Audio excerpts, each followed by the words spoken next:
Welcome back to CBS 12 News at 9. Over the course of the last 2 years, with many unexpected events taking place, many Americans may be putting their mental health on the back burner or their access to resources, which is why this morning we're telling you about a great program now available through a South Florida nonprofit.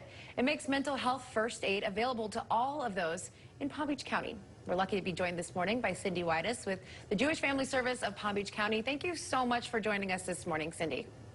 Thank you for having me. So can you tell us a little bit about this mental health first aid program at the Alpert Jewish Family Service?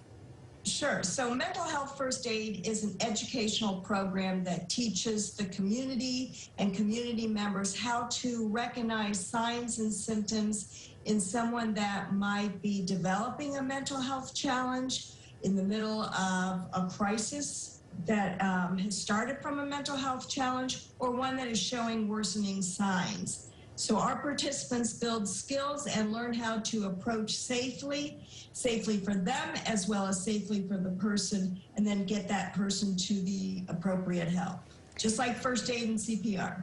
How important is it these days to address mental health issues across our country?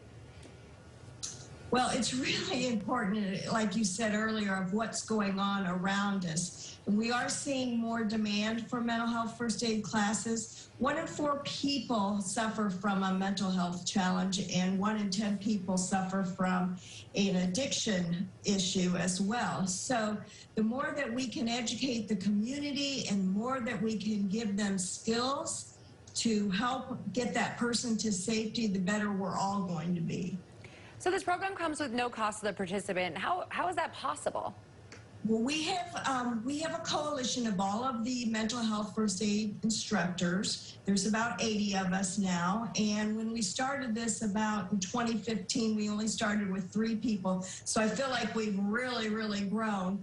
But we, through the JFS, Jewish Family Service, and our coalition, have written grants that underwrite the participant fee so that there are no barriers and everybody can take the class. We hope to make it as popular as regular first aid and as CPR.